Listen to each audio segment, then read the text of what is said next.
Kitty cats, what's going down? Grant Lofthouse here. In this video, we're going to be covering conditioning when it comes to this big picture for fat loss series. Conditioning is just a fancy word for cardio training. Now, side note, yes, I am the cardio hater. Yes, my business is cardio hater training. However, I've always stated that cardio training is still important for a healthy ticker, for losing body fat, and for just being fit. There's nothing worse than having a six pack, but being outworked by a 50-year-old who can outwork you on the 1,000 steps, or be able to outwork you after a walk for an hour or something. There's nothing worse and more embarrassing than looking fit but not being able to actually demonstrate fitness. And that comes from this conditioning cardio side of things.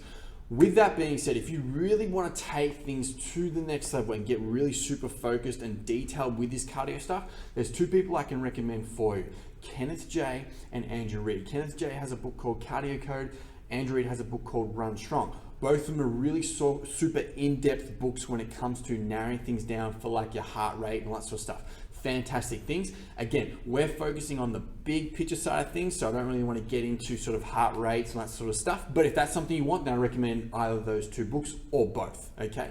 So let's get into sort of a more of a broader, taking some of their ideas and concepts and getting to a little bit more of an easier, broader formula, focusing on the big picture when it comes to conditioning training for fat loss. Let's get into it. Now, we can break conditioning down into sort of three keys, funny enough. So we're going to talk about the intensity / how hard it is to break things down.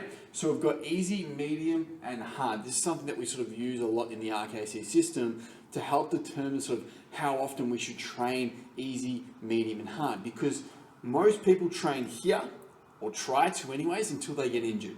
Okay, most people, I think it's Mark Rifkin says a lot, is you train hard, get injured, do the rehab, train again, hard, get injured, do the rehab, and you simply keep repeating this process. If you're always injured, if you're always training this hard session all the time, you're always going to be injured, and you're never ever truly going to be able to continue training longer than 30 days. So, with that being said, let's talk about and give you a rough idea of sort of what considers an easy, medium, and a hard session. I'll use for those that play sport as an example, because this seems to be easy to relate to. So, using myself as an example, an easy session for me is simply going for a walk and I can still hold a conversation with somebody. Quite a decent pace, or for those that live in around Melbourne, 1,000 steps was sort of my easy session where I can still hold a conversation with somebody, but I'm not simply just standing there doing nothing. I am actually being physically active, but I can still hold a conversation with someone. That was sort of considered my easy session. That was whether I know I was doing something easy or not. A hard session is obviously the complete other end of that spectrum. So basically a hard session for me was my game day, was my football match that I played every Saturday afternoon.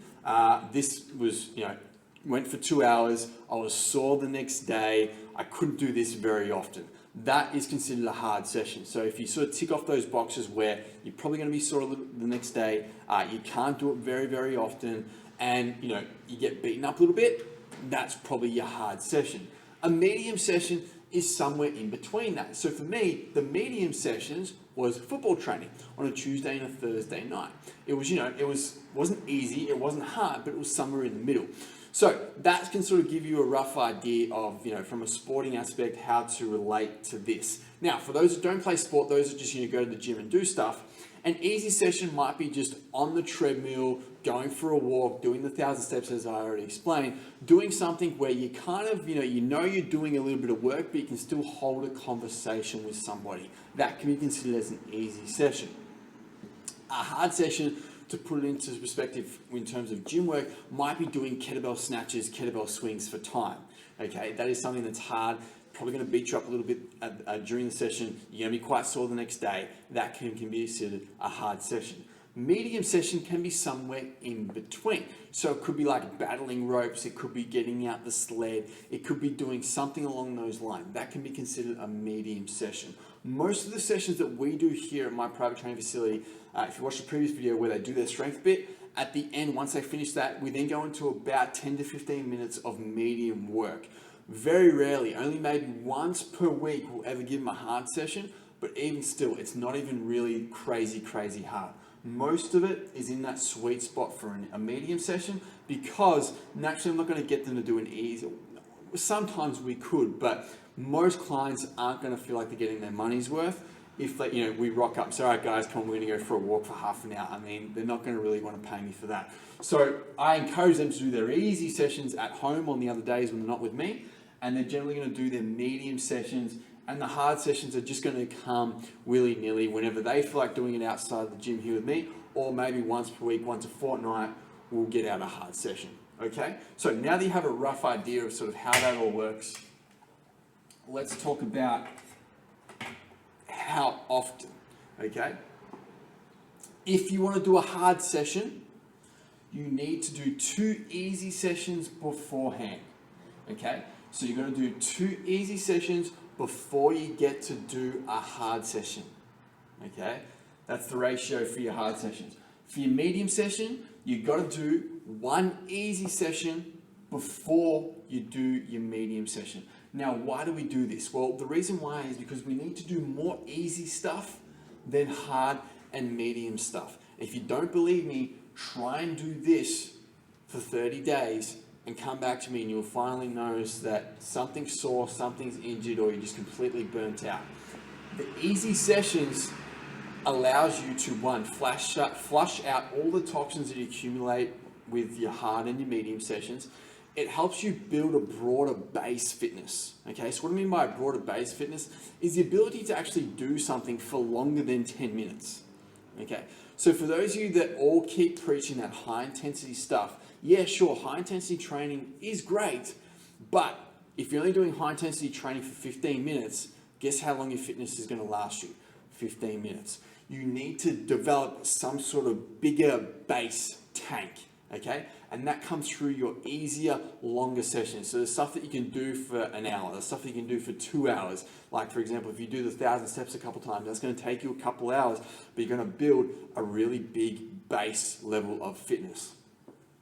So again, we do these easy sessions to help you build your base fitness and to obviously avoid injuries. That's obviously a very, very big key.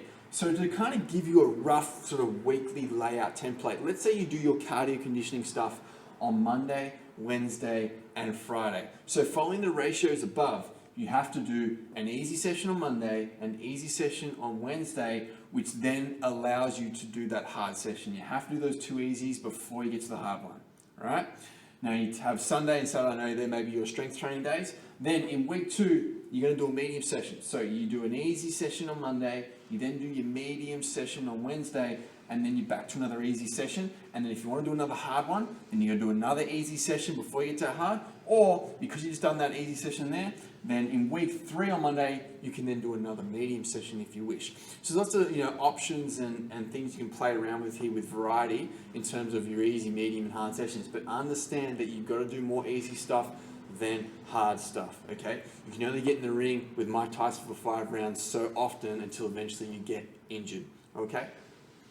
So that's sort of the rough idea of conditioning cardio stuff. As I said, very simple, very easy to do. Focus on the big picture. As long as you get this stuff done, you're good to go and you're going to be moving closer towards your goals. Any questions, just ask. Apart from that, take care, comb your hair. I'll speak to you soon.